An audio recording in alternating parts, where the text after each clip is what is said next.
نحمده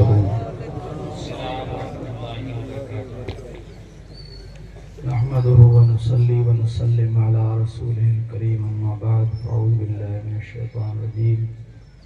بسم الله الرحمن الرحيم إن الدين عند الله الإسلام صدق الله العظيم درود پاک پڑھے اللہم صلی اللہ وعلى آلہ وصحابہ اجمعین وبارک وسلم صلاة وسلام علیک یا رسول اللہ صلاة وسلام علیک یا حبیب اللہ صلی اللہ تعالی علیہ وسلم۔ محفل پاک میں تشریف فرما تمام اہل سنت و جماعت، شہزادہ حضور مرشد اعظم پیر سید مولانا نعمت اللہ شاہ جیلانی، علاوہ عزیز سادات کرام، علماء ذوی الاحترام، آپ نے اور ہم نے ابھی نماز عصر کے بعد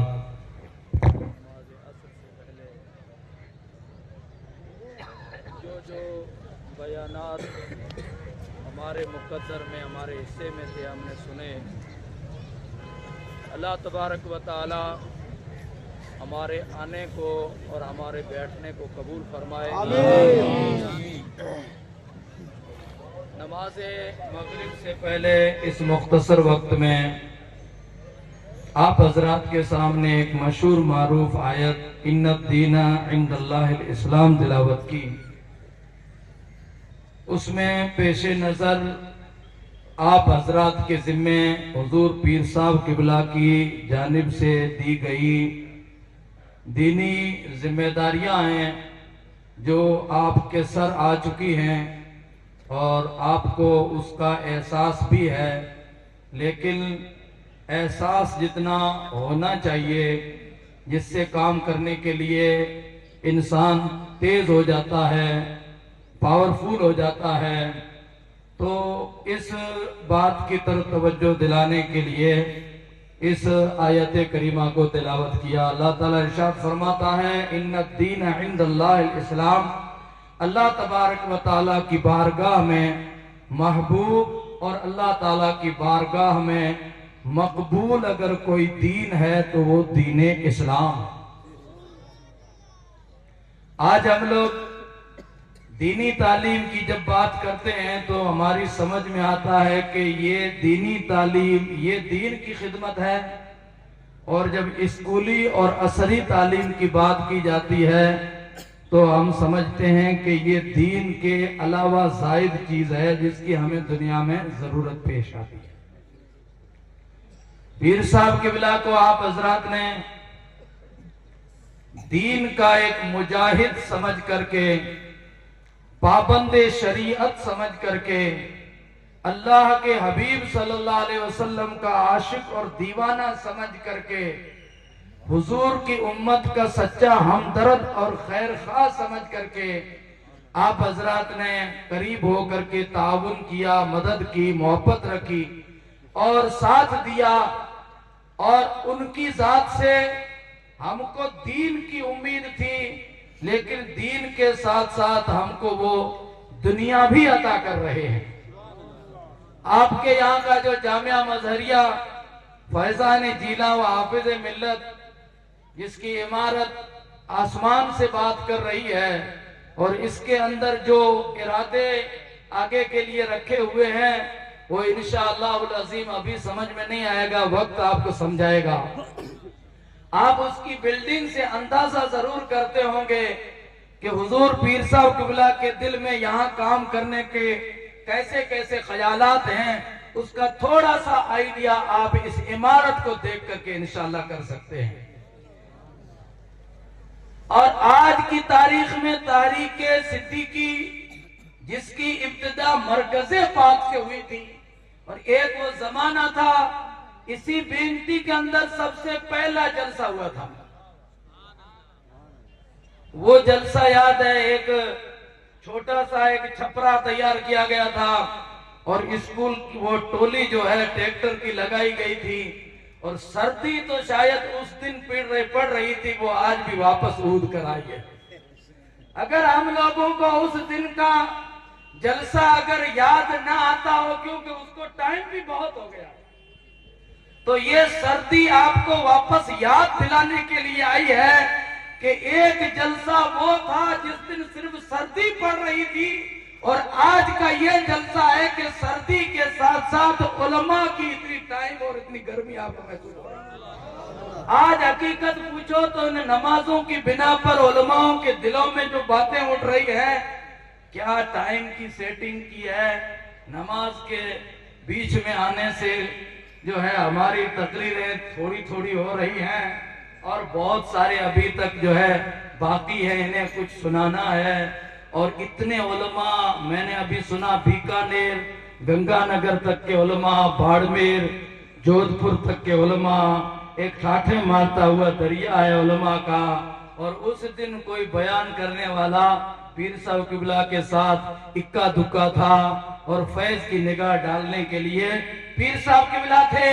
اور شاید پورا فلودی اس دن نہیں تھا، بلکہ اس دن شاید بینتی والے اور چند ہی حضرات کلمہ یا ادھر ادھر کے جمع تھے۔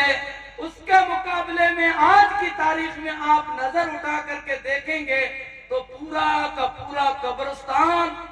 لوگوں سے بھرا ہوا۔ خامی یہ ہے کہ اس دن والے جلسے میں باہر کوئی نہیں تھا، سارے جتنے تھے وہ موجود تھے، اور آج جو کہ فیض زیادہ مل گیا ہے اور لوگ پر ہو گئے ہیں، اس لیے باہر ٹال رہے ہیں، میدانوں میں گھوم رہے ہیں۔ دوستو بزرگوں، یاد رکھنا، مرید نام اس کا نہیں ہے کہ پیر صاحب کے آگے آئے تو سراپا ادب بن جائے، ہاتھ ادب کے جوڑ لے، سر کو نیچے جھکا لے، یہاں بھیڑ کر دے اور پیر صاحب قبلہ دیکھ لے، واہ واہ واہ کیا مجمع ہے۔ کل دوپہر کو ایک جگہ پروگرام تھا تو مجلس میں کوئی 40 آدمی تھے، اور جب پیر صاحب قبلہ آئے تو شاید 500 کے قریب آدمی مجمع، ماشاءاللہ۔ اور ایک بات نوجوانوں کے دل و دماغ میں یہ چل رہی ہے کہ مولوی لوگوں سے کیا لینا ہے اور مولوی لوگ کیا دیں گے۔ دودھ سے جلا ہوا انسان چھاچھ کو بھی پھونکے مارتا ہے۔ ہوں گے ایسے بیچارے جن کی وجہ سے آپ لوگ ڈر گئے اور بھاگ گئے، فرار ہو گئے۔ پہلے مدرسوں کے بچے فرار ہوتے تھے، اب تو بوڑھے بوڑھے بھی فرار ہو رہے ہیں۔ یہ بھی ایک مدرسہ ہے، یہ بھی ایک طرح کا مدرسہ ہے۔ آپ حضرات کو مدرسے میں داخلہ تو نہیں دلا سکتے، آپ کا داخلہ فارم کیا ہے؟ یہ جو پوسٹر لگتا ہے دیواروں پہ، یہ آپ کا داخلہ فارم ہے۔ آپ نے قبول کیا، میدان میں آئے، یہاں کا آپ نے کھانا اور نیاز کھا لی، سمجھ لو کہ اس مدرسے میں تمہاری انٹری ہو گئی۔ اب یہ دھوکہ اوروں کے ساتھ تو چل سکتا ہے، جو ہمارے دلوں میں چل رہی باتوں کو جانتا ہو اس کے آگے یہ نہیں چلے گا۔ اور پھر آپ لوگ یہ کیا سوچتے ہیں کہ اگر پیر صاحب کو ہماری یہ دوغلاپن معلوم ہے تو کبھی ہم کو بولا تو نہیں کہ آپ ایسا کیوں کرتے؟ غلط تو بات نہیں ہو رہی ہے نا، صحیح بات ہو رہی ہے، جو حقیقت ہے وہ بیان میں آ رہی ہے۔ ہمارے دلوں میں یہ وسوسہ شیطان ڈالتا ہے، تھپکیاں دیتا ہے، ہمیں خوش کرتا ہے۔ پیر صاحب کو یہ معلوم نہیں ہے، ہم ان کی غیر حاضری میں ٹہل لیں، اور جب پیر صاحب آئیں گے تو سچے بن جائیں گے، جب پیر صاحب آئیں گے تو ہم سچے بن جائیں گے۔ دوستو بزرگوں، یاد رکھنا، اس بزرگ کے لگائے ہوئے باغ کو فقط ان کی موجودگی میں تمہیں پانی نہیں دینا ہے، فقط ان کی اس حاضری میں آپ کو حاضر نہیں ہونا ہے۔ جو گلشن لگایا ہے جامعہ مظہریہ کی صورت میں، اس میں آپ کو سچائی کا بس ثبوت دینا ہے کہ یہ قیامت تک باغ و بہار رہے۔ اگر آپ علماء سے دوڑیں گے، بھاگیں گے، تو آپ بتاؤ، علماء امتی کا انبیاء بنی اسرائیل اللہ کے رسول نے ارشاد فرمایا، العلماء ورثۃ الانبیاء، اللہ کے پیارے حبیب صلی اللہ علیہ وسلم نے ارشاد فرمایا ہے،